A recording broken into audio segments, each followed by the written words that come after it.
Siyanibingelela nonke balaleli. Makubekini umusa nokuthula okuvela kuNkulunkulu uBaba wethu naseNkosini uJesu Kristu. Leli yizwi lenkosi yethu uJesu Kristu. Lapho sifundisa, sishumayele, siphinde sihlole imibhalo engcwele ngokwentando kaNkulunkulu kwindodana yakhe uJesu Kristu oyinkosi nomsindisi empilweni zethu. Bazalwane, uNkanyiso Bright Zulu lokhulumayo, ngihamba nomfowethu umhlengi Zondi. Sizocela ukuthi kubo bonke abantu abalaleleyo njengamanje ukuthi nibe namabhayibheli enu ukuze sizofunda sonke kanye imibhalo engcwele, sibe nokuqonda kanye. Labo abangenawo amabhayibheli sizocela ukuba nidownload amabhayibheli emafonini enu kwi-App Store ukuze nani nizoba nokuqonda kanye masifunda sonke imibhalo engcwele njengoba umoya engcwele esihola. Bazalwane, kulabo bazothanda ukuxhumana nathi emva kokuba sebelalelile izwi umoya engcwele bahola, baxhumane nathi mayelana nenkonzo yombhabhadiso egameni likaJesu Kristu oyinkosi nomsindisi, ukuba bathathe imininingwane esoyishiya njengamanje. Labo abanobufakazi ezimpilweni zabo ngemisebenzi kaNkulunkulu emangalisayo eyenzakalayo, ungathanda ukuthi abantu bazi ngayo, ukuba nawe uthathe imininingwane esoyishiya umbonge uNkulunkulu ngobuhle bakhe empilweni zethu nasempilweni yakho.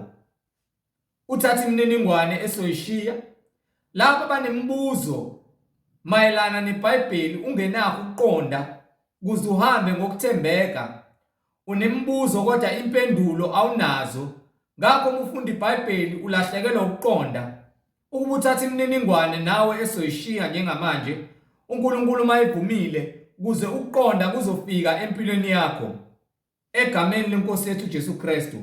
Ngizoqala nge-email address izwilenkosi.ujesukristu@gmail.com, izwilenkosi.ujesukristu@gmail.com.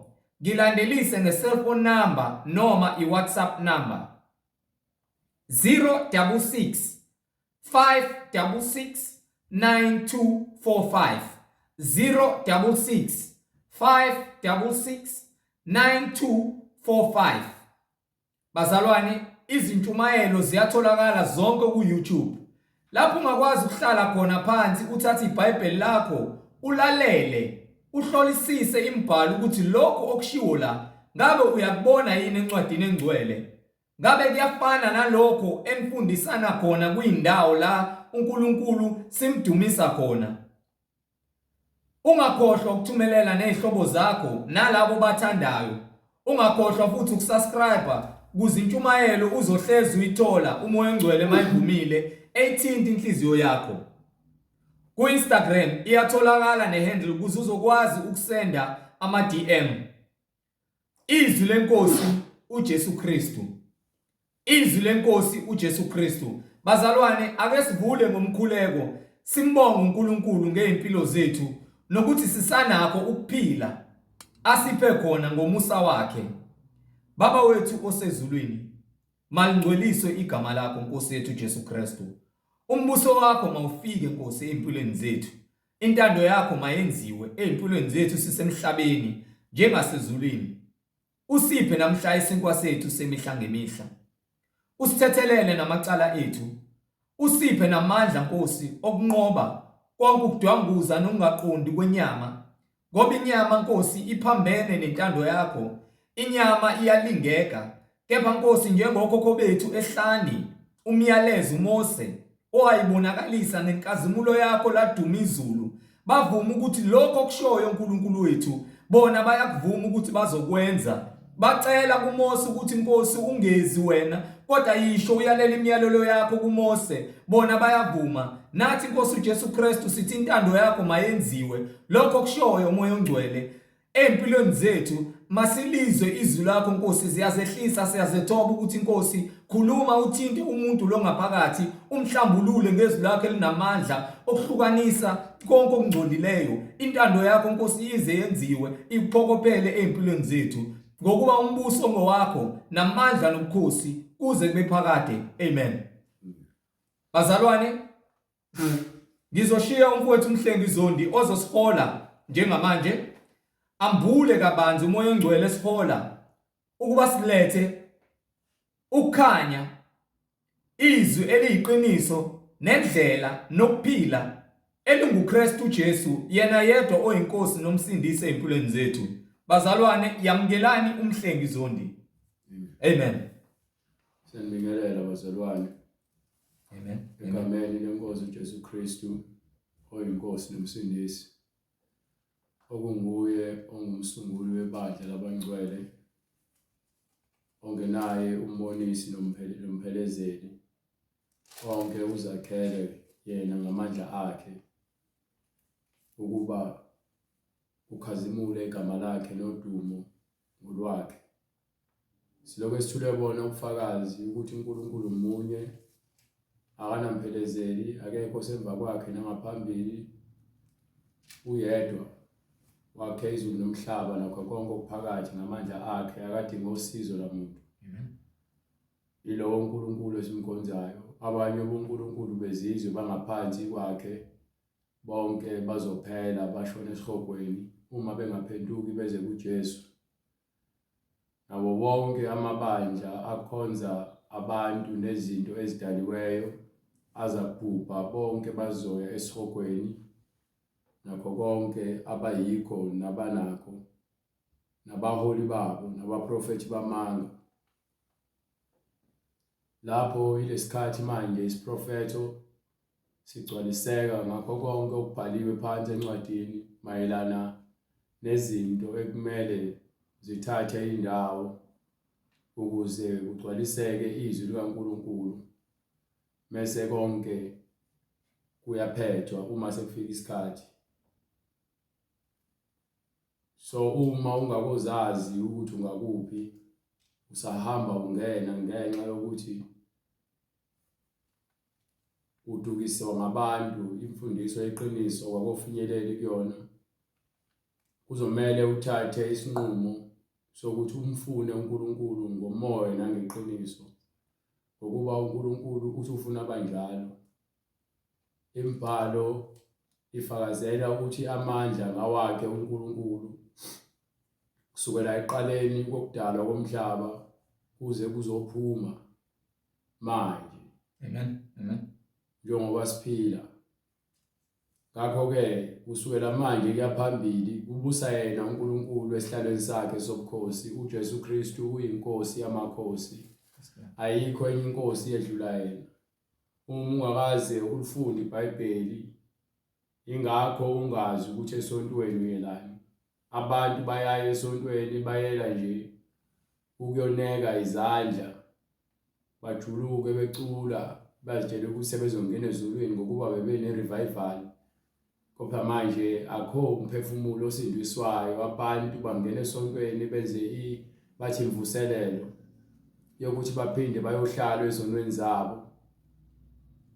Ngoba yini abafundisi abashumayela iqiniso nabantu abasafuna ukuzwa iqiniso, bafuna ukuzwa izinto ezijabulisa inhliziyo zabo ngokuba babatshelwa izindlebe, balandela izimfundiso ezidukisayo.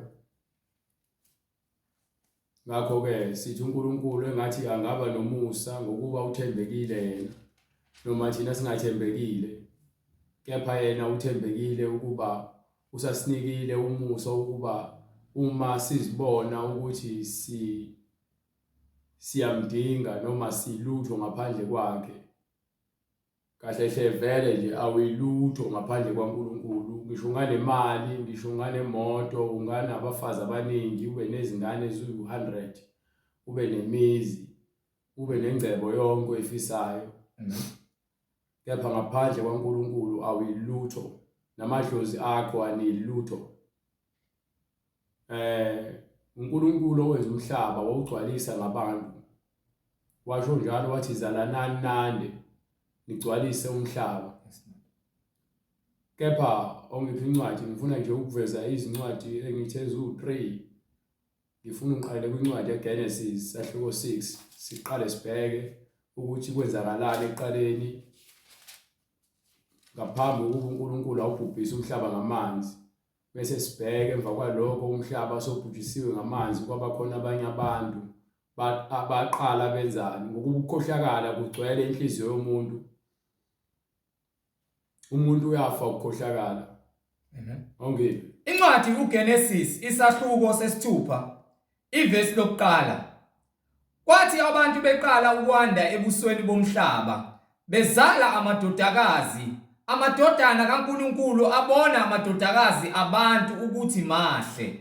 Sebebona amadodana kaNkulunkulu ebona amadodakazi ukuthi mahle. Azithathela abafazi kuwo awathandayo. Sebethatha abafazi ababathandayo. Wayesethi uJehova, umoya wami. uNkulunkulu wayesethi sifuneke silalelisise le ndaba le ngokuba abantu bazi ukuthi bathi izingilosi ezathatha amadodakazi. Kepha la isincwadi singamadodana kaNkulunkulu, sizingane zikaNkulunkulu. So uNkulunkulu uma edala uAdamu wamdala ngomfanekiso wakhe. Indodana yokuqala uAdamu eyadalwa uNkulunkulu wabasenyameni. Inkosana yokufa nokuphila nokubusa ezulwini uJesu okunguye oweza ngegama likaNkulunkulu. Wayesethi uJehova, umoya wami awekubusa njalo kumuntu. Ngaphambilini abantu bebehlala emhlabeni behlanganisa iminyaka ewu900, 964, 965, 800 bebehlala isikhathi eside abantu emhlabeni. Kepha ngenxa yokuthi uNkulunkulu wabona ukonakala kubantu, wayesethi ke umphefumulo wakhe nesikhathi abantu abasiphilayo emhlabeni uzosinciphisa. Umoya wami awuyikubusa njalo kubantu. Ngeke uze ubuse umoya kaNkulunkulu, kusho ukuthi njengoba usuke ufa umphefumulo kaNkulunkulu usuke uthatha. Ngaleyo ndlela uma umphefumulo wakho wonakele njengokwemhliziyo yakho nemisebenzi yakho, ngokuba wena unikiwe intando yokuba wena uphile emhlabeni, wenze lokhu okusenhlizweni yakho. Kepha okubaluleke ngaphezulu kwakho konke ukuba wenze intando kaNkulunkulu. Ingakho unikiwe intando. Ngokuba ke umuntu unamacebo enhlizweni yakhe ugcwele nokukhohlakala. Ingakho abantu bagcina sebeyeka ukwenza intando kaNkulunkulu, beshiya imiyalelo yakhe belandela amasiko abawaqambayo bona. Bese ungamjala bese beqala benza izinto ezukukhohlakala. Bathi bahlabela amadlozi, bathi banabantu abadala, bathi babuyisa abantu abangasekho. Umuntu unenkani vele ngokuba ukholelwa ilonto leyo emsebenzelayo. uJesu usebenzela thina sonke. Kepha labo abamkhonzayo kakhulu ibona labo abaphephile ngaphansi kwakhe. Ingakho kuthiwa lachitheka igazi kungekhona okwabantu abathize kuphela, kepha bonke abantu abakhona emhlabeni. Ngokuba lokho kungumnikelo kuNkulunkulu ukuthi wonke umuntu ofuna ukubuyisana enze lokhu engakudalela umuntu ufanele abukele kuJesu. So wonke umuntu osokhethile uJesu njengokuba sosindiswa egameni likaJesu, ngokuba uyena kuphela owatholakala ephelele engenakho ukusoleka. Ngokuba ngaphambilini abantu basebonakele kusukela kuAdamu noEva. uEva wadla isithelo ngenxa yesitha wayesenika nomkhonyana wakhe uAdamu. uAdamu wasidla basebewela esonweni. Kusukela lapho isizukulwane sabo esilandelayo sonakala, njengokuba ke bazala uKhayini noAbela. uKhayini wabulala umfowabo uAbela ngenxa yokuthi ke uNkulunkulu uthokozile ngomnikelo wokukholwa kukaAbela, wangathokoza ngomnikelo kaKhayini. Namanje nina niyanikela ninikela kubantu abangasekho. Lokho akumthokozisa uNkulunkulu. Thina siyazinikela manje, sinikela imphefumulo yethu nenyama yethu njengokuba ethi ke ngeke isahlala kumuntu isikhathi eside. Kusho ukuthi kunendawo lapho khona ekumele imphefumulo yethu ihlale khona isikhathi eside. Usho ukuthi kunendawo, ile ndawo esifunayo ngokuba konke kubhaliwe phansi eBhayibhelini. Manje nina ke nithi nifela ukemadlozini nakubantu abakini abangasekho. Yebo uya kubantu abangasekho phansi emgodini. Uya phansi ethuneni. Kepha akukho ukuphila kubona ngokuba ithi incwadi kulabo abangasekho asisekho isabelo kuba kulabo abaphilayo. Kwenziwa yini abantu bafune ukuphila kubantu asebefile? Uma sokuthi wena unamandla okuvusa abantu abafile kusho ukuthi wena uJesu abavuke phela babesenyameni esibabone bahlale nathi niye ukuphakela amadimoni niphakela amadimoni inhlabe inyama nezilwane ninika amadimoni inyama namadombolo nenza amatiye namaladi nifida amadimoni anifida uNkulunkulu aninawo amandla okufida uNkulunkulu. Ayikho nelodwa indawo eBhayibhelini lapho kuthiwa khona asihlabele uNkulunkulu.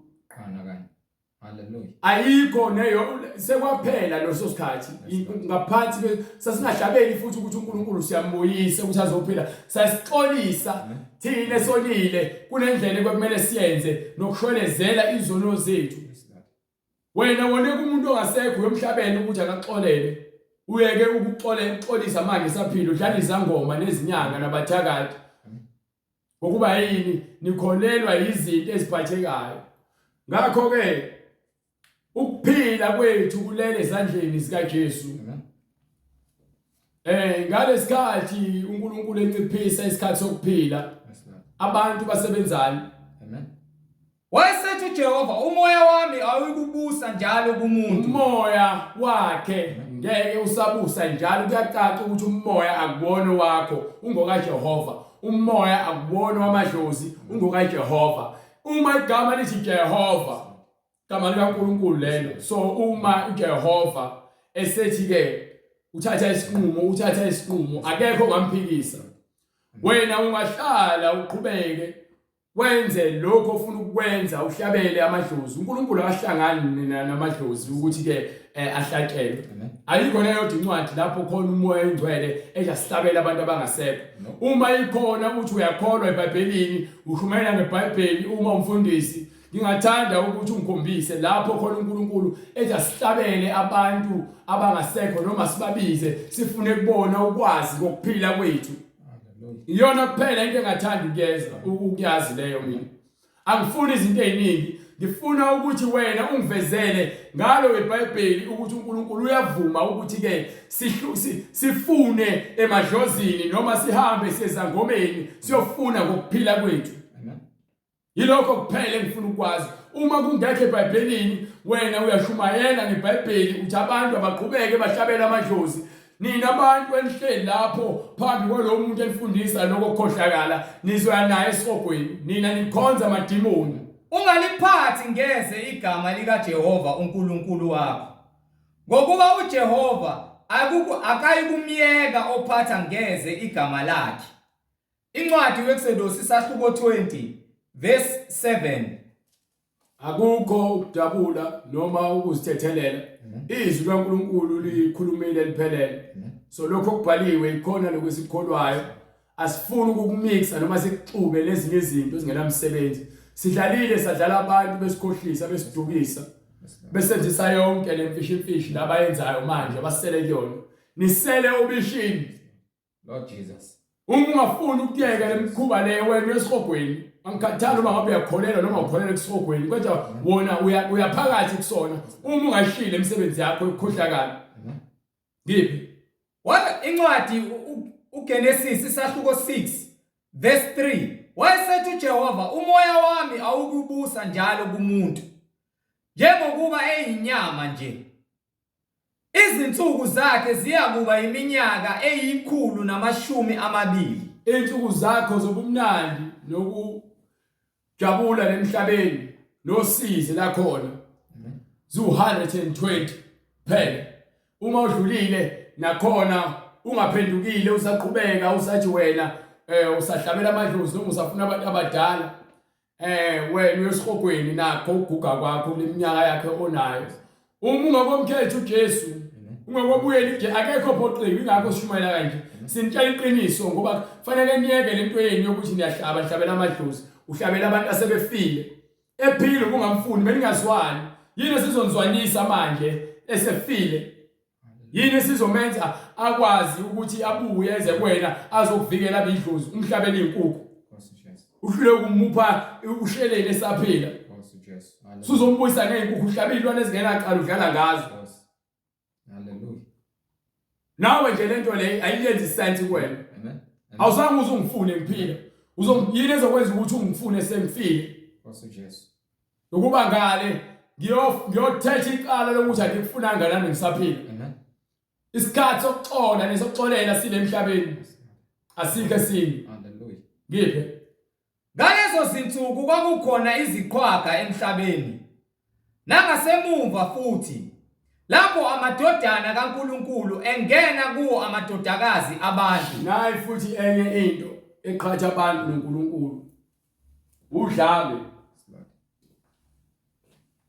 uma incwadi ikhuluma ukuthi abantu benza kanjani ngalezo zinsuku kwakukhona iziqhwaga emhlabeni namanje sisakhona iziqhwaga basakhona ophuma silwe khona abantu abanenzondo bengazi ukuthi iqhamngaphi khona abantu abanolaka bengazi ukuthi liqhamngaphi kepha kumnandi ukuthi achithwe igazi kunabantu abanomona abafuna ukudla ifa labanye abantu bephila kunabantu abafuna ukuthatha umbuso kubanye abantu bephila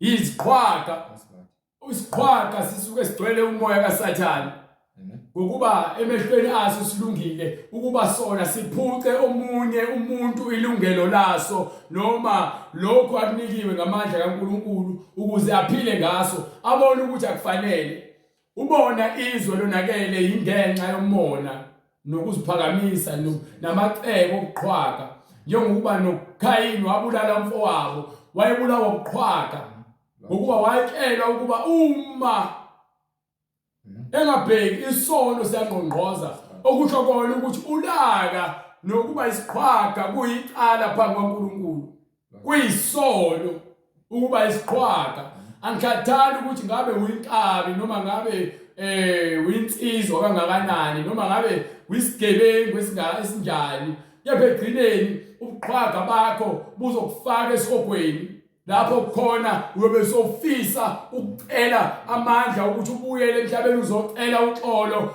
wahlulelwe izono zakho uxolelwe izono zakho usaphila ngoba esihogweni akukho ukuxolelwa nokuthethelelwa so ungababulala ungangibulala egcineni awubulali umphefumulo wami wena udlala ngesikhathi sakho ubulala inyama inyama ayinanzuzo iyasho incwadi ingakho isetshenziswa ukuba ibe iveseli ngokuba iveseli ehlobisayo kwesikhashana bese liyafa uma lifa bese kusala umphefumulo lo ongeke uzukwazi ukwenza lutho nawe lo mphefumulo wakho lo mzimba wakho unikiwe ongaphakathi kuwena ukuba wena uphile unakekele ikona lo mzimba lo ozokusa esihogweni haleluya uma soyesihogweni lo mzimba lowo awunamandla kuona umuntu onamandla kuona lo mzimba yilowo unikile ukuphila yes Lord so angikhathalele ukuthi wena ngabe ubani wabani into ebalekile kakhulu njengamanje uJesu yes Lord phela ngeke ngalezo zinsuku kwakukhona iziqhwaga emhlabeni iziqhwaga zaqala ngaleso sikhathi nangasemumva yazindaba zaqhamuka kuqala zaphinde zakhona emva kokuthi ke uNkulunkulu ezama ukuthi abantu abalethele ukulunga baqhubeke nokuqhwaga lapho amadodana kaNkulunkulu engena kuwo amadodakazi abantu awazalela abantwana babazalela abantwana lana engamadodana asendulo anamandla anegama lodumo kepha uJehova wabona ukuthi ububi bomuntu bukhulu emhlabeni nokuthi zonke izizindlo zemicabango yenhliziyo yakhe zimbi njalo. Yonke into eqhamuka kumuntu ayicabangayo namacebo awakhayo kumbi phambi kukaJehova. Wayesezisola uJehova ukuthi wayebenzile abantu emhlabeni. Ukuba bowazi ukuthi ubaleka nganani uNkulunkulu ubuyokeka ukuthi wena ube isiphoqi ube isiqhwaga nokuthi uholwe inkanuko nokuthi uqhubeke wenze ukungcola phambi kaNkulunkulu. Into embi phambi kaNkulunkulu angeke izishintshe ibe yinhle ngenxa yokuthi ijabulisa wena ekubeni iletha ubuthi phakathi kwenu nabantu kuphela. Into eletha ubuthi ayiqhamuki kuNkulunkulu. uNkulunkulu wokuthula noxolo nothando nokubekezelelana nokuqonda. Iyona kuphela uNkulunkulu ayifunayo. Uthi ufuna umusa akafune emhlatshelo. Ngokuba lemhlabelo yenu ayinayo imeaning. Sizana ukuhlaba uhlabele ukuthi wena uxolele izono kepha uqhubeke ubusenza isono. Ngokuthi uNkulunkulu umusa lo enginika wona nami yiwona engufuna kunina. Uma ungasufunde ukuthanda umakhelwane wakho njengoba uzithanda uyobe sogcwalisa konke okukhona eBhayibhelini. Amen. Hallelujah.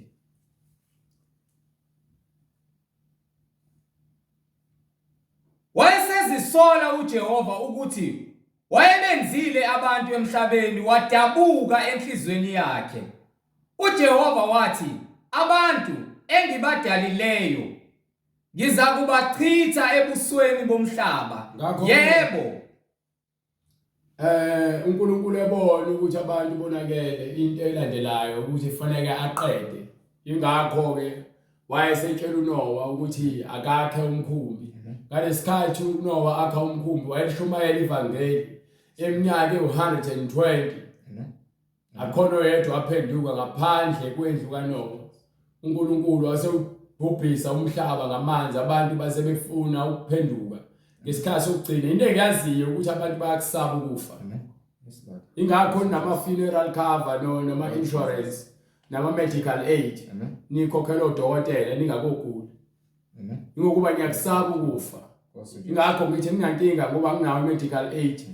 Noma ngigula ngikhala kuJesu ukuba ufuna ukungikhombisa ukuthi ithemba lami imali kuyena ngizothola ukuphila. Angehli ngenyuka ngihamba udokotela ngenxa yokuthi ithemba lami likubona. Ithemba lami likuJesu. Uma ukuthi ukholwa kuJesu ngeke ukhokhele ifuneral cover uhlala ngesikhathi sakho. Khokhela ukufa kwakho ukuthi uma usufa ungcwatshwe ngebhokisi elibizayo kodwa ubuye esihogweni. Uma ngempela ukholwa kuJesu ngeke uze lokhu ukhokhela udokotela ukuthi uma sowugula ukuba uma ungasebenzi ukwenza njani. Uma ungenayo imali ukwenza njani. Bangakanani abaphila ngaphezulu kwabantu abana medical aid. Abantu abaphila ngamaphilisi. Kepha thina esiphila ngegama likaJesu asivuka isikhwehlela asithi mesikhwehlela sicabanga udokotela mesikhwehlela sibuka uJesu. Hallelujah. Angisho ukuthi wrong ukuba udokotela. Angikwazi ukuthatha ithemba lami ngibeke kudokotela. Uma ngilimala ke ngiphuka ngiyaya kudokotela yoqondisa ngoba ukufundela ukuthi aqondise ithambo. Kepha uJesu uzongilapha egcineni ngoba umzimba wami ukaJesu. Kepha uma ngithatha ithemba lami kancane uma ngigula ngiphethwe ikhanda noma ngikhwehlela ngihambe ngiyolanda ama syrup emithi lapha agcwala ikhabethe njalo ngilungu ngiphuza wona ithemba lami ngilibeka kulonto uJesu angisamnika ithemba. Kanti uJesu uma kuthiwa wathatha ukufa kwabantu nako zonke izinhlupheko kanti wayekwenzelani lokho uma kuwukuthi wayekwenzela izeleze noma kuyizeleze. Indaba ukuthi uma ngigula kufanele kuhlatshwe izilwane ngifake iphandla ngenzi lonto leyo and futhi soze ngayenza ngamanye ngigulela ukufa. Hallelujah. Kunokuba ngeze into uNkulunkulu angayifuni ngenxa ukuthi mina ngiyakusaba ukufa. Yini usaba ukufa kepha ungamsaba uNkulunkulu okuyena uphethe impilo yakho. Jesu. uNkulunkulu ezobhubhisile umhlaba ngamanzi kwase kusala uNowa nesizukulwane sakhe. Emva kwalokho ngiphi incwadi isahluko 11 sebezaliwe abantu kwavela abantu abasha base bekha amacebo futhi emva kwalokho abaqedanga ukwenza amacebo. Ngiphi isahluko 11? Siqala from verse 1. Umhlaba wonke wawunolimi lunye. Umhlaba wonke umhlaba lalulunye ulimi. Ungadudiswa ukuthi wena kuthiwa umZulu noma umXhosa noma umSuthu noma ngabe uyini lo yiyona. uNkulunkulu wadala bonke abantu. Ngoba badalile nje abokuqala abantu ngesikhathi sokuqala ngaseqaleni lalulunye ulimi ababelikhuluma. Do you understand? Njengoba bekhuluma limi lunye, uNkulunkulu uyena owenza amandla ukuthi abantu bakhulume izilimi ezahlukene. Ngiphe Umhlaba wonke wawunolimi lunye nokukhuluma kunye. Kwathi ekusukeni kwabo empumalanga bafuna ithafa ezweni laseShineyagri. base bevusa amacebo ezinhliziyweni zabo bafuna ini ithafa. Yes, God. Ngasempumalanga bafuna ukwenza manje ukuthi amacebo abo abe impumelelo. Yes, God. Bakha khona. Base beqala bakha khona. Base bethi omunye komunye. Wayesethi omunye kumakhelwane wakhe, Wozani ake senze izitini sizishisise. Izitini zaba ngamatshe abo. so base beqala benza izitina abantu bafuna ukwakha. Nezitume. Lapho laba ludaka lwabo. Bathi, wozani asakhe umuzi ombhoshongo. Base bethi bafuna ukwakha umuzi ombhoshongo, kusho ukuthi bafuna ukwakha ibhilidi. Osiqongo sawo sisezulwini. Bafuna ukuqonga bahlole ezulwini. Sizenzele igama. Bafuna ukuzakhela igama noma udumo. Funa sihlakazeke ebusweni bomhlaba wonke. Ngoba bafuni ukugcwala umhlaba wonke. uJehova wehla ukuba abone umuzi wombhoshonga. Baqala bawakha umuzi lowo bawakha. uNkulunkulu wayesebona ukuthi abantu sebeyona, wayesehla efuna ukuzozibonela lento abayenzayo. uJehova wehla ukuba abone umuzi nombhoshonga okwakhiwa ngabantwana babantu. uJehova wathi, bheka, bonke basizwe sinye nolimi lunye. Bonke bakhuluma ulimi olulodwa bayisizwe sisodwa. Yikho abaqala khona manje abayikunqanyulezwa lutho. So uma besebenza lo msebenzi abawenzayo njengoba beyisizwe sisodwa, akekho ozobavimba. Bheka, bonke bayisizwe sinye nolimi lunye. Yikho abaqala ngakho manje abayikunqanyulelwa lutho abahlosa ukulwenza. Wozani sehle siye ukusanganisa ulimi lwabo ukuba bangezwani kube yilowo nalowo ulimi lomunye. uNkulunkulu wayesethi kwizingilosi zakhe, asambeni siyoba confuse, sibayenze ulimi lwabo libe ubuyaluyalu, bangazwani umakhelwane nomakhelwane, ngokuba lokho abakwenzayo akubusisiwe uNkulunkulu. Ukuba wayebusisile uNkulunkulu wayezobayekela ukuba bakhe umbhoshongo lo uyezulwini. Kepha ngokuba uNkulunkulu wayengafuni ukuthi kwenzeke, ngokuba lokho kuhambisana nokukhohlakala ukuthi bona sebefuna ukuzakhela indlela yabo bethi bayezulwini. Kungukukhohlisa nokukhohliseka nomoya wokuduka lo osubangenile. Kanjalo uJehova wabahlakazela emhlabeni wonke. Bephuma lapho bayeka ukwakha umuzi. Ngakho-ke uNkulunkulu ngalesenzo sabo wayesethi abantu abagcwale umhlaba wonke. Kwase kuba khona izizwe ezahlukahlukene. Njengoba kukhona izizwe zamaJuda, khona izizwe zamaNdiya, isizwe samaZulu, samaChina, sabelungu. Amandla kaNkulunkulu lawo ukuthi abantu bagcwale umhlaba wonke.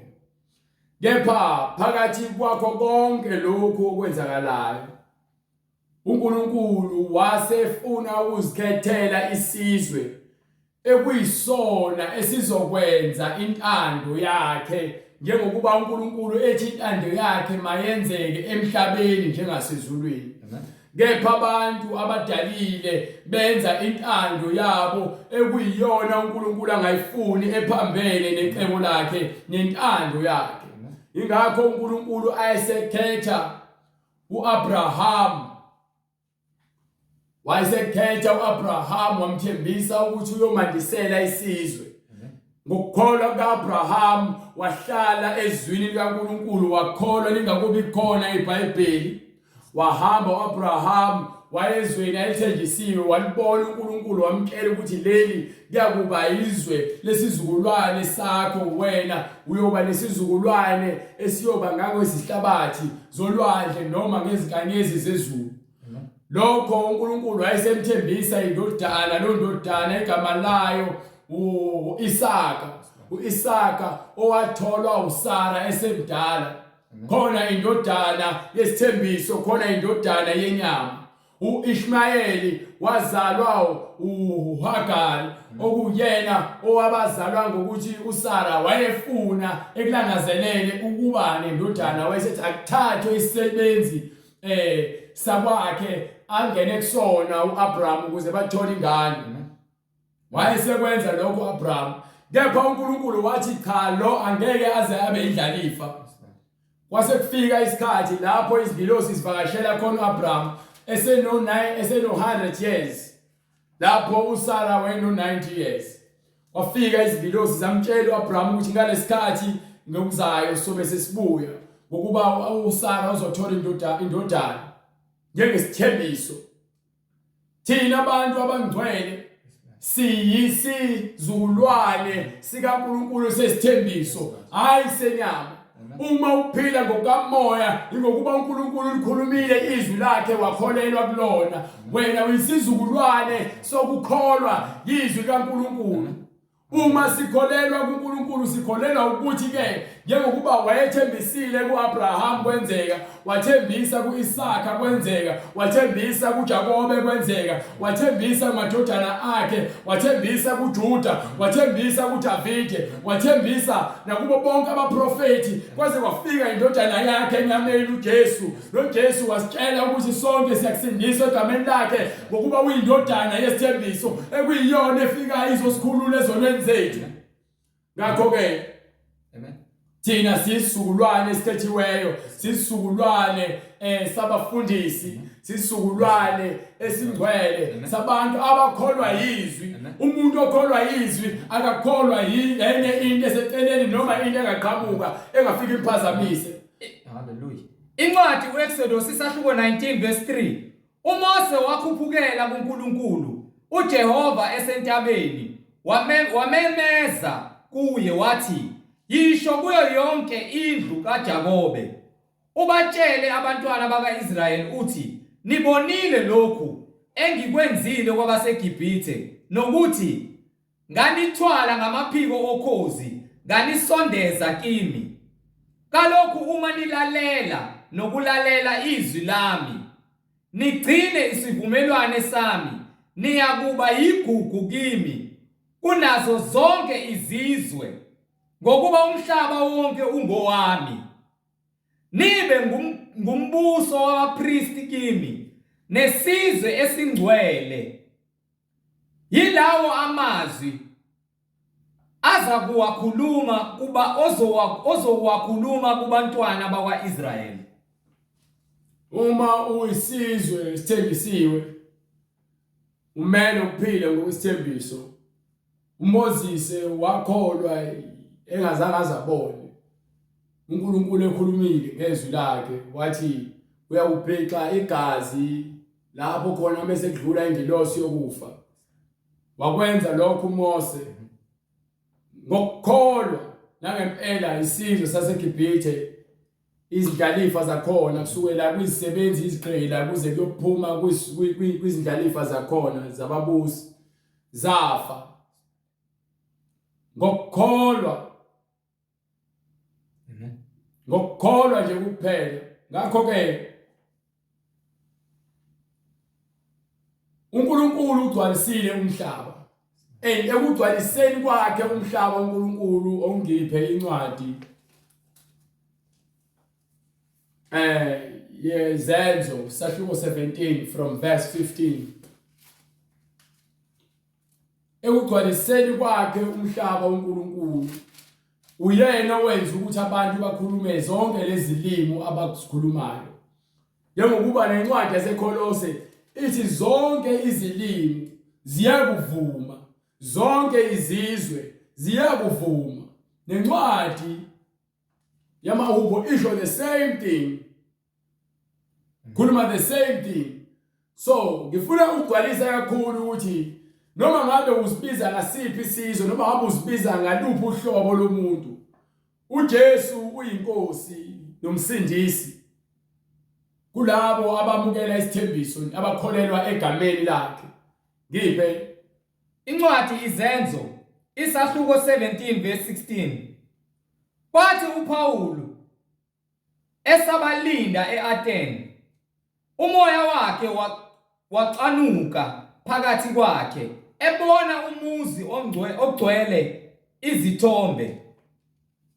Ngakho ke wakhuluma esinagogeni kubaJuda nakuwo amakholwa nasesigcawini imihla ngemihla kubo ababesuke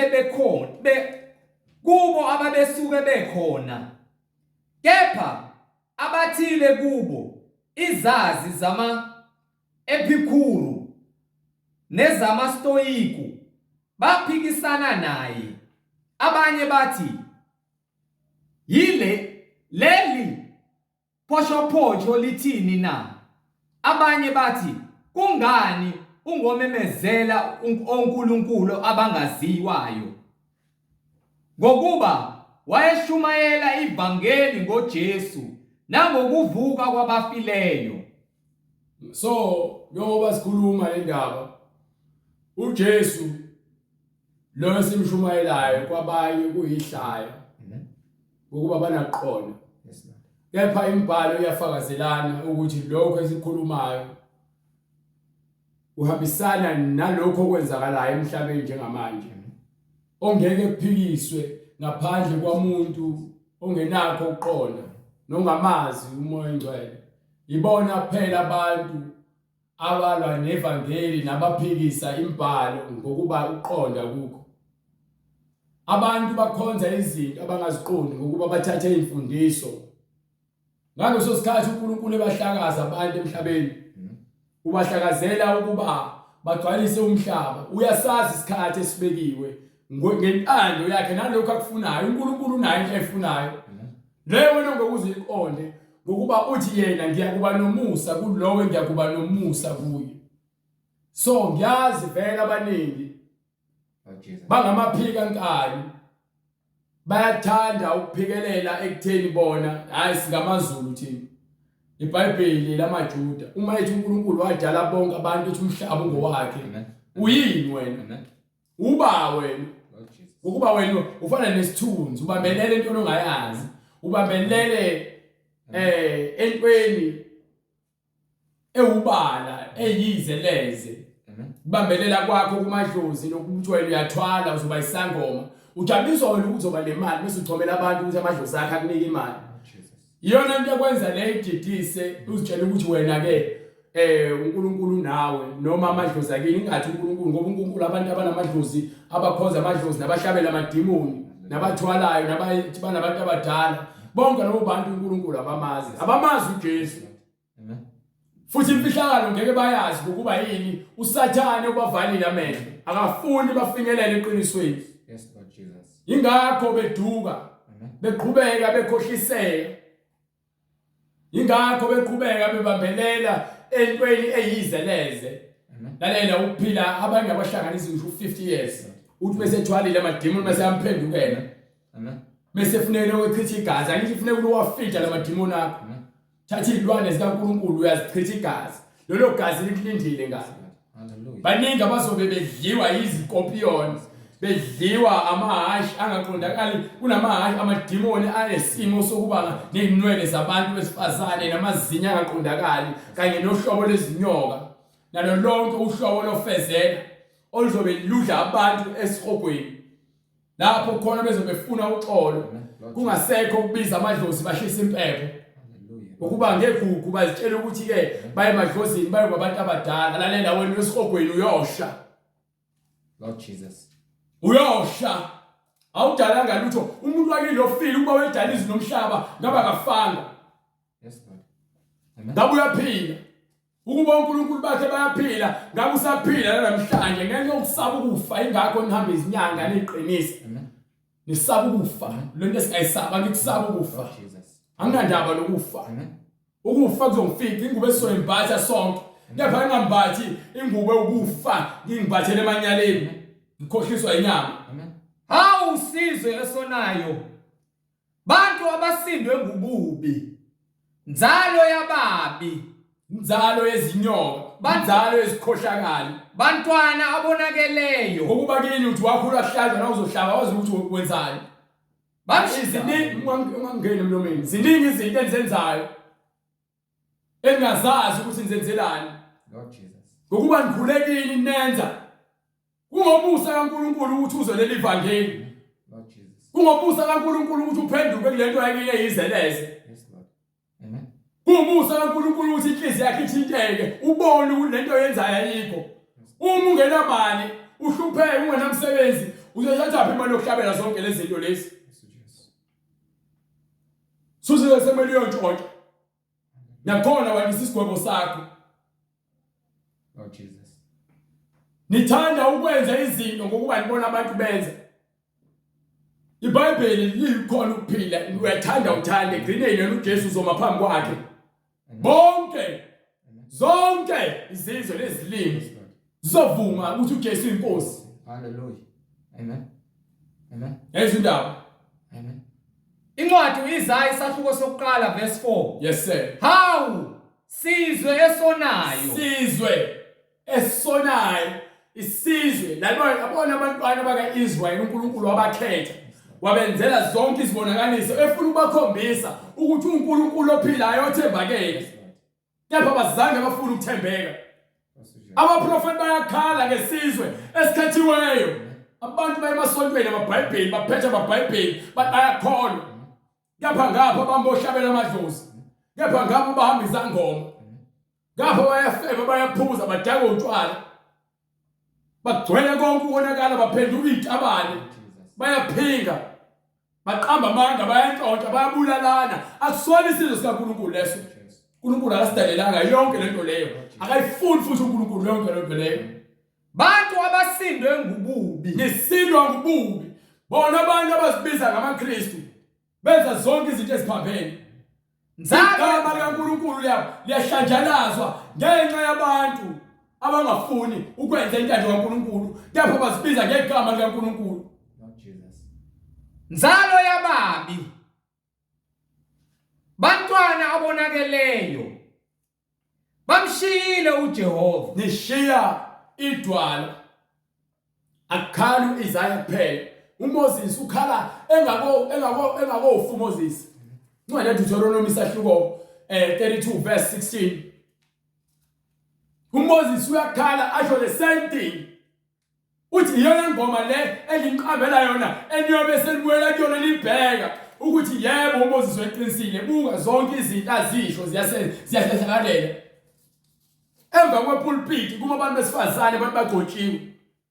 Vele uSathane uyangcoba. Angcotshiwe uNkulunkulu. Akekho la khona uNkulunkulu eBhayibhelini. Uma sithi yakholelwa iBhayibheli, nishumayela iBhayibheli, nishumayela ngoNkulunkulu, nikholelwa yona yonke into ephakathi eBhayibhelini. Amen. Amen. Amen. Incwadi uDuteronomy isahluko 32. Yonke into ebhalwe phansi uzothi amen kuyona. Uma kukhona le khona kodwa khona ungafuni ukusho amen, futhi inhliziyo yakhe isabophekile. uNkulunkulu akawomvumeli uJesu ukuthi abuse kuwena. Incwadi uDuteronomy isahluko 32 verse 16.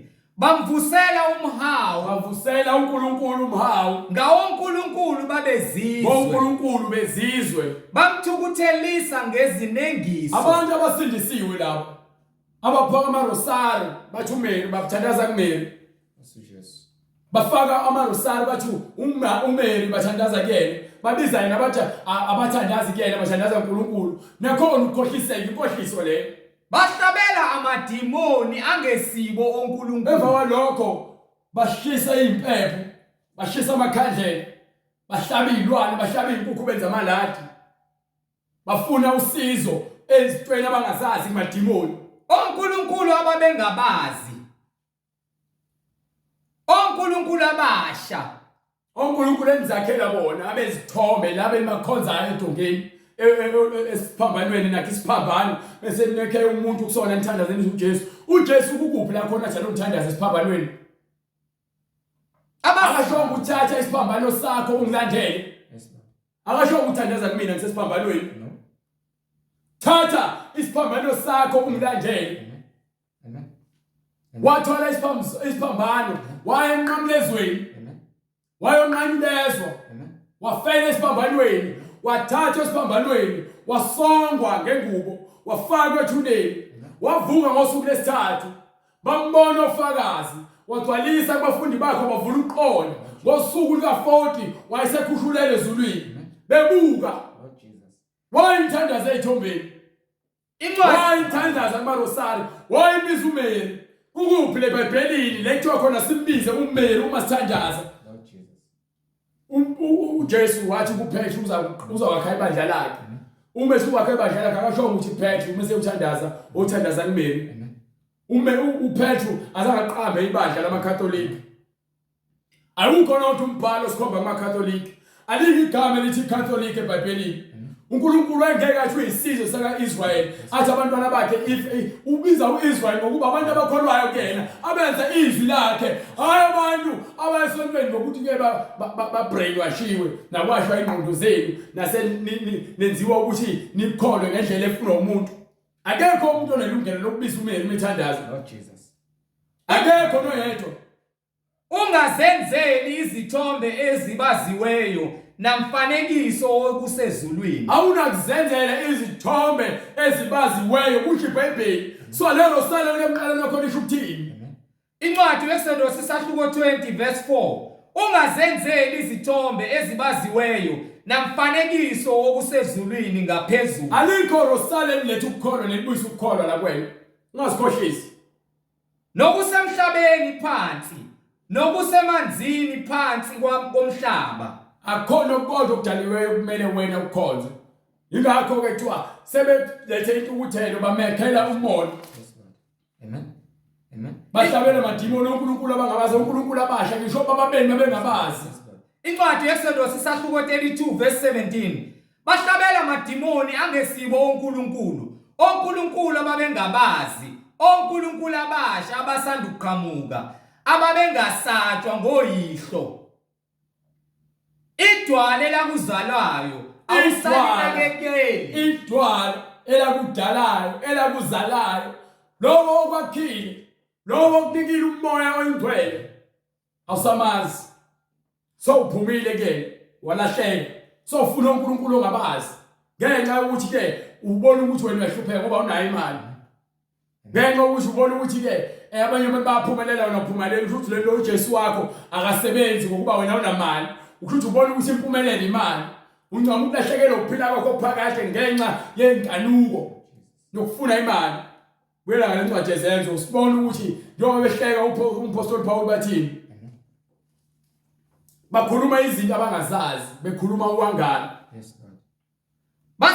incwadi izenzo isahluko 17 verse 19 base bemthatha bamisa Areopagu bethi ungesazise ukuthi yisini lesi sifundiso esisha esikhulunywa nguwe na kubona bonke abantu bekhona vele bokhuluma imihlakalo yezulu abaningi bazogxeka kepha labo abanofuna banenkisekelo ngemvelaphi yabo ibona labo bazothi ke siyafuna ukuzwa lemfundiso le lemfundiso usichazele ngayo bakunika isikhathi bese uyabambulela wathini uPaul ngokuba uletha ezindebeni zethu okuthile okungaziwayo ngokuba wena usilethele imfundiso esingakaze sizwe ngalokho sifuna ukwazi ukuthi lokhu kungaba yini ngokuba bonke abase-Athene nabafokazi abakhe khona babengazili bazisi ngokunye kuphela ukukhuluma nokuzwa izindaba ezintsha bonke base-Athene babezinikele ekutheni bafunde ngale mfundiso yokungcwele ukuba basebezinikele ekutheni bona bakhonze onkulunkulu abangabazi bakhonza uNkulunkulu abangamazi okubeke ngifuna veze uPaul ukuthi wabafica bekhonza uNkulunkulu abangabazi uPaul wema ke phakathi neAreopagi wathi madoda ase-Athene ngiyabona khona konke ukuthi nikhonza kakhulu onkulunkulu nikhonza onkulunkulu uNkulunkulu munye uNkulunkulu ngumoya kepha ungenakho uqonda ubiza abantu abangasekho ngomkhulunkulu uthi onkulunkulu nishintsha iqiniso kaNkulunkulu nikhonza okudaliweyo kunomdali ngokuba kwathi ngihamba ngibuka izithombe enizikhonzayo ngafumana ne-altar okulotshwe kuyo ukuthi likaNkulunkulu ongaziwayo izindaba nikhonza izithombe nine-altar ebhaliwe ukuthi leli altar likaNkulunkulu ongaziwayo uyikhonza kanjani ongayazi lokho ke engikukhonza enikukhonza ningakwazi yikho engikumemezela yikho lokhu esikulethayo ukuze ube nokuqonda manje sizovula ukuqonda njengoba noApostle Paul wayevula ukuqonda kubantu base-Athene uNkulunkulu owenza umhlaba noNkulunkulu incwadi kaGenesis ekhuluma ngaye owadala abantu bonke banda basebeqala bonakala basebeqala bethatha abafazi ngabaningi bavuka baba yiqhwaga bazala osomandla kodwa labo somandla kumanje sebewumlando abasekho iqhwaga zonke zisemlandweni indawo yazo isosihogweni ngemva kwaloko wawubhubhisa umhlaba ngamanzi ethe bese ubhubhisile ngamanzi base bephinda futhi banda abantu emva kwesikhathi sikaNoah baphinde baqala base bethi ke ayasambe sokwakha indawo umbhoshongo lapho khona sohamba sofinyelela ezulwini uNkulunkulu abahlakaza abantu wathi ke abagcwale umhlaba wonke njengokuba ke sebedukile wakhetha isizwe saka-Israyeli njengoba esikhethile lesizwe usikhethele ukuthi sibe isibonelo uma sisibonelo ukuze bonke bonke abantu babone izibonakaliso azozenzela labantu abakhethile ukuze bonke abantu bezizwe bakholwe uNkulunkulu kaIsrayeli noNkulunkulu lo olethe zonke lesibonakaliso namandla ebakhiphe eGibhithe babeke ehlane bafake eKhanani ebalwele ebanika ukudla ebanika imfundiso ebanika ukuphila okuphakade kepha bona baphenduka ngalokho ke Lord Jesus ibhalo isabafakazela namanje njengoba uPaul ubewazi umthetho wabanikiwe ngoMose njengoba lo mthetho uphethe ube naye uPaul ubezingela ibandla njengoba ezingela ibandla uPaul naye emva kwalokho waqhamuka umoya engcwele uJesu wasibonakalisa ke waphenduka uPaul waqala wafuna noJesu lo wambuleleka njengoba esehamba ushumayela abantu bezizwe ade bengamazi uJesu labantu abagcwele umhlaba ngamandla kaNkulunkulu ngokuba uNkulunkulu ubeke isikhathi sakho konke ingakho uJesu uma esebuya ethuneni esebaqela ethi ke hambani nezizweni zonke akasho ukuthi hlala leJerusalem nalemfundiso uthi hambani nezizweni zonke ngokuba yonke lento eyenzekalayo ibekele isikhathi kusukela kwaseqaleni ukuthi kunesikhathi lapho khona ke engizobaqoqa khona ngalesikhathi ngikhuluma kanje ngifuna ungifundele incwadi Isaiah chapter 43 verse 6 or verse 10 starting from verse 6 yonke into ibekwe isikhathi hallelujah and isikhathi sona lesimanje hallelujah njengoba shumayela ivangeli umoya engcwele wathi uyobabiza kusukela kuzona zonke inkalo ngifuna verse 6 hallelujah ngiyakusho kuyo inyakatho Ndiyakusho kuyo inyakatho. Ngithi balethe. Ngithi balethe. Nakuyo iningizimu. Ngithi nalabo abangezansi nabangaphezulu ngithi ungabagoshi. Lethani abantu bami. Amadodana ami akude namadodakazi ami ukuba aphume emikhawulweni yomhlaba onke abizwe ngegama onke labo ababizwa ngegama lika Jesu nengiwadalele inkazimulo bonke abadalelwe inkazimulo kaNkulunkulu izindaba engiwabumbile nengiwenzile sibunjwe nguye wasenza ungane izindaba sekhenje ngoba sibona umhlaba singabakhe. And uyabaze ngabakhe isho njalo incwadi yaTimothy ithi ke uyabaze ngabakhe. Amen. Uthi nesikhathi asibekile. Ukhuluma ngoIsaiah Old Testament. UPaul Paul usethunyiwe. Yes Lord. uJesu ushilo umyalelo wathi hambani ezizweni zonke. Amen. Amen. Ngoba namanje sikhona besihleli nathi esalweni. Yes Lord. Besihleli efebeni sizondana sifale sigcwele zonke inkanuko. Lord Jesus. Kepha ngomusa kaJesu namhlanje siyashumayela ivangeli. Ngokuqonda ngokuba lezi zinto zimfihlakala kumele yambulwe. Amen. Amen. So umpostoli Paul umekhuluma kanje ukhulumela ukubakela ukuthi yebo nikhonza lokho elikhonzayo ngokuba anakho ukwambuleleka anibazi labaNkulunkulu kodwa khona lo nkulunkulu engimlethayo kunina odale izulu nomhlaba okunguye ekumele ngabe siyamkhonza. Ngiphe uNkulunkulu owenza umhlaba nakho konke okukuwo. uNkulunkulu owenze umhlaba nakho konke okukuwo. Yena uyinkosi yezulu nomhlaba. Yena uyinkosi yani yezulu nomhlaba. Yena uyinkosi yezulu nomhlaba. Akahlali emathempelini enziwe ngani? Enziwe ngezandla. Akahlali emathempelini enziwe ngezandla. So wena uma unesithombe ojongeni uthi uNkulunkulu wena ukhonza isithombe ukhonza izithixo. Uma wena unefoto lapho kunesithombe somuntu uthi uyakhonza lo muntu noma ukhonza enkonzweni yakhe wena ukhonza izithixo. Uma wena ukhonza amadlozi uhlaba izinkukhu nezimbuzi nazonke ilwane uyemsamo wena ukhonza izithixo ukhonza amadimoni. Akahlali emathempelini enziwe ngezandla. Akahlali emathempelini enziwe ngezandla. Futhi akakhonzwa ngezandla zabantu. Futhi akafuneli lutho ongamenzela lona wena. Into ongayenza wena uphenduke ezonweni zakho. Ngokungathi udinga utho. Akafuneli lutho kuwe ngaphandle kokuphenduka. Into akunika yona umphefumulo nomzimba. Wena lokho sukwenza ufuna izinto kwabanye uNkulunkulu wena uyamthuka ngalokho. Yena wabapha bonke ukuphila nokuphefumula. Yena usinike ukuphila nani? Nokuphefumula nakho konke. Akhodlozi nesithombe ojongene sikunika ukuphefumula nokuphila. Amen. Akhonyange kunika ukuphila. Akhodokotela okunika ukuphila. Yena wabapha bonke ukuphila nokuphefumula nakho konke. Akho umuntu okunika ukuphila. Akekho noyedwa. Akekho. Uma wakho ukuzele yebo kodwa ukuphila kunikwa ngoyena. Usho uNkulunkulu before kwakhe bese ngikwazi. Before kwakhe ngikubumbe esipelethweni sikanyoko bese ngikwazi. Inhloso yakho bese ngiyazi.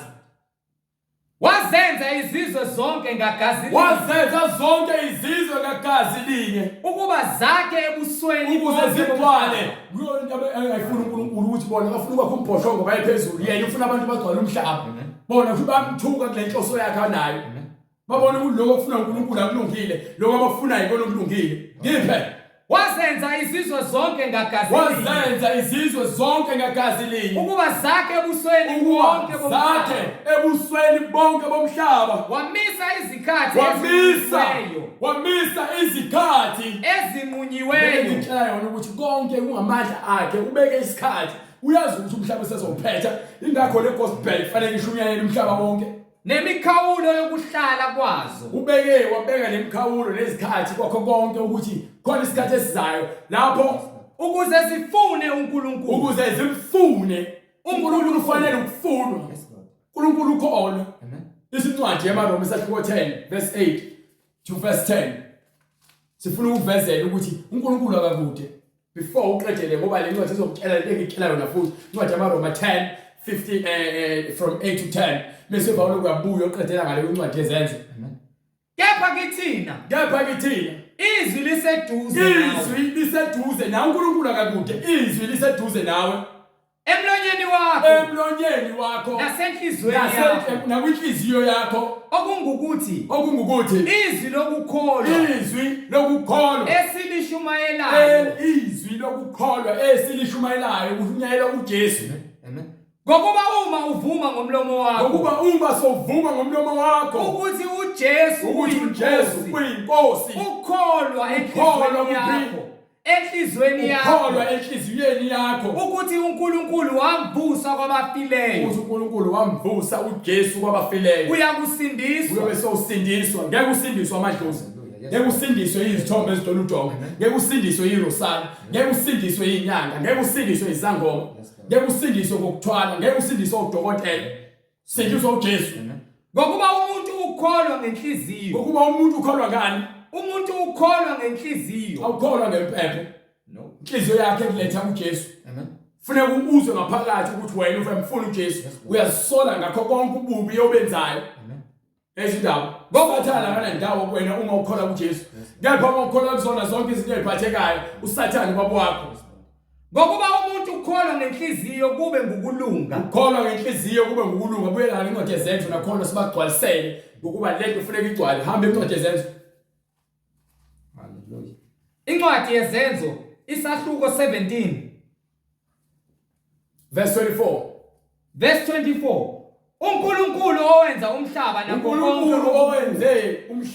konke okukuwo. Yena uyinkosi yezulu nomhlaba. Akahlali emathempelini enziwe ngezandla. Futhi akakhonzwa ngezandla zabantu. Ngokungathi udinga utho. So uma wakha ibhilidi noma wakha indlu ungalitshela ukuthi wakhela uNkulunkulu.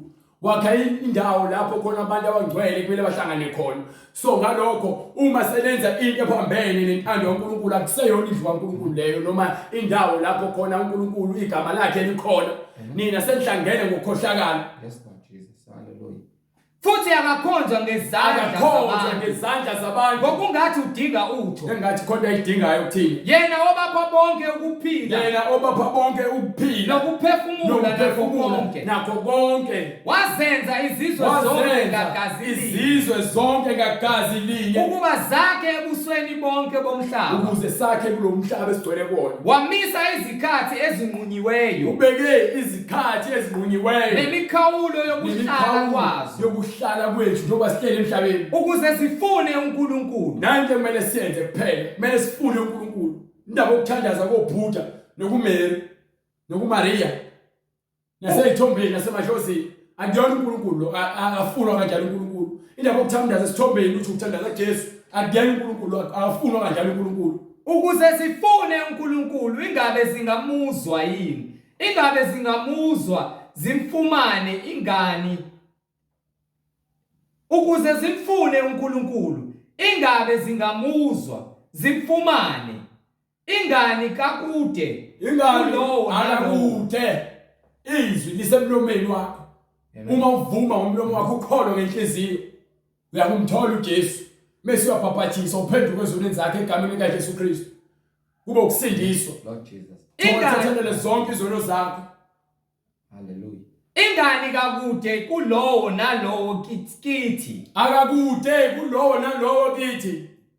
Ngokuba siphila sihamba. Ngokuba sithi siphila njengoba sihamba. Sikhona kuye. Kungamandla akhe.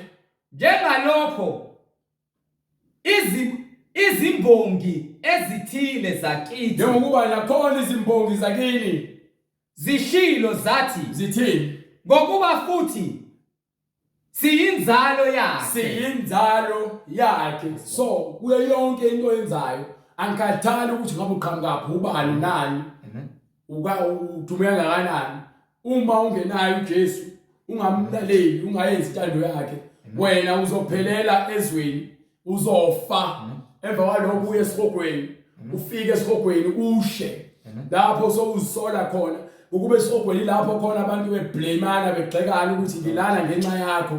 Kepha nawe uzwile izwi njengoba ulizwa izwi awusenako ukuzilandulela ukuthi wena uzogxeka omunye umuntu. Wena uzobe sowuzikhalela wena ukuthi awulalelanga kuthiwa phenduka ezonweni zakho. Wayatshela uPetru wathini uPetru kwincwadi yezenzo sahluko 2 verse 38. Sikutshela into esikutshela yona nansi kuphela kumele uyenze wena. Phela wayesethi phendukani. Incwadi yezenzo Lowo nalowo abhabhathiswe. uPetru wayesethi phendukani yilowo nalowo abhabhathizwe egameni likaJesu Kristu kukho ukuthethelelwa kwezono zenu khona niyakwamukeliswa isiphiwo sikamoya oyingcwele ngokuba isithembiso ngesenu nesabantwana benu esabo bonke abakude bonke inkosi uNkulunkulu wethu eyakubabiza. iBhayibheli yakutshela kumele uyenze ukuphenduka kukho konke ufuna uNkulunkulu ufuna uJesu ngenhliziyo yakho yonke uzinikele kuyena. Wafakaza nangamanye amazwi amaningi wabayala wathi zisindiseni kulesizukulwane esiphambeneyo. Ufuna uJesu ngenhliziyo yakho yonke uzinikele kuyena ukuba akukhulule kukho konke ukungcola kwakho okwenzile nokwenzayo. Uphenduke ke ungasaphindele ezonweni zakho ukuba ke uma uphindela kusolufane ngulube ephindele odakeni noma nenje ephindele emphalazweni wayo. Uma sowusindisiwe fanele uphile ngokusindiswa wazi izwi. Kufanele ulazi iBhayibheli. Into esikubizela yona ukuthi iBhayibheli lakho ulazi. Indaba yokuthi uyakholwa esontweni uphathe ifoni uvula ifoni uthethe noma wenza yonke into ethandayo akubona ukukholwa lokho. Wena usibula wena emoza lokho. Njengoba uyisibula futhi nje uphatshiwe esogweni. Uphatshiwe ubanje usathane ngamaketshana. Umuntu esontweni uyela ukufunda ngoba uyazazi ukuthi uyisoni. So uma ungahambe esontweni uyela ukufunda wena usadlala isikhathi sakho. Ingakho kusamele uzinikele kuJesu ngokupheleleyo. Mase uzinikele ngokupheleleyo kuJesu emva kwalokho bese uyaqala uyamfuna uthatha iBhayibheli ulifunde. Ungalifundi ngoba naku uzwa engazi ukuthi uyafuna ukuthi ufunde noma uzobuya ufunde lokhu uhlehlisa izinsuku uhlehlisa isikhathi. Hlala iBhayibhelini lakho. Ucela umoya ongcwele azambule ngoba siphila kuzona ikhathi zokugcina. Umuntu ongakokwamukela uJesu usabanjiwe uthi uJesu ke nginika izahluthulelo ukuthi nikubophe emhlabeni kuboshwe ezulwini ekuqaqiwe emhlabeni ukukhululiwe nasezulwini. So uma usaboshiwe usayisigcina sesona emhlabeni nasezulwini uboshiwe unandawo wena uma abantu ababoshiwe izona abantu abanecala abathola abanecala indawo yabo silungisiwe ukuthi mase qedla sebhujisa umhlaba sebehluleka sebefaka emlilweni kuthiwa bambayosha ngokuba abanamsebenzi into engenamsebenzi ke kuthiwa ukhula. So yothi bese uphendukile inamba iningwane yonke siyayishiya le screenini siyayishiya ngaseqala kwentumayelo ube sosithinda senze indlela ukuthi sifinyelele kuwena ubhabhathiso egameni likaJesu Kristu. Mekuthi unembuzo ngale iBhayibheli uzosithinda uma ukuthi une testimony noma ubufakazi uyosithinda usitshela imisebenzi kaJesu ayenzile empilweni yakho. Hallelujah. Thank you Lord. Cela usifale umkhuleko. Thank you Lord. Baba egameni lenkosi yethu Jesu Kristu uNkulunkulu onamandla siyabonga Nkosi uJesu ngezwi lakho eliphilile linamandla libukhali kuneyinkemba ezicije enhlangothi zonke Nkosi. Alihlabe Nkosi lihlukanise umphefumulo nenyama namalunga akho konke umzimba nomkanja Nkosi. Kuze moya engcwele izwi lakho lifinyelele ngaphakathi kumuntu lo uphefumulele kuyena umuntu usumbumbile ngomhlabathi. Siyacela Nkosi uJesu ukuthi libe ngumlilo ohangulayo lishise konke okuwukhula okungadingeki Nkosi. Utshale imbewu lefanele oyidingayo kumuntu kuze athele izithelo lezo oyidingayo moya engcwele. Siyacela Nkosi siyazendlala phambi kobuso bakho ukuba Nkosi inyama yonakele nemidlinzo yomuntu yonakele Nkosi kusukela ekuqaleni komhlaba umuntu ewa Nkosi. Siyacela Nkosi uJesu kuba izwi lakho lithola indawo ngaphakathi kwethu. Sazi Nkosi kuba masiphika sinqaba izwi lakho sinqaba wena uqobo ngoba wena ulithumile izwi lakho kuba lishunyayelwe izinkalo zonke. Siyacela Nkosi ngoba sinawo amandla okuyisindisa thina kodwa siyavuma Nkosi siyaphenduka ngenhliziyo zethu kuba wena Nkosi uJesu inkosi nomsindisi. Intando yakho Nkosi mayenziwe empilweni zethu. Wena kuphela onamandla okukhulula amaketango asibophile engqondweni zethu abopha imoya yethu kwindawo zobumnyama. Siyacela Nkosi uJesu siyakwamukela Nkosi siyavuma ngenhliziyo kuba sonakele. Intando yakho Nkosi mayenziwe empilweni zethu semhlabeni njengasezulwini. Egameni lenkosi yethu Jesu Kristu yena yedwa inkosi nomsindisi empilweni zethu. Kuba udumo kuwe moya ongcwele manje naphakade. Amen. Amen. Sibonge bazalwane. Musa nothando. Mawande kuze ukuthi uNkulunkulu ezintando siphinde sibonane. Umusa weNkosi uJesu Kristu nothando lukaNkulunkulu nokuhlangana kukaMoya oNgcwele makube nani nonke. Amen.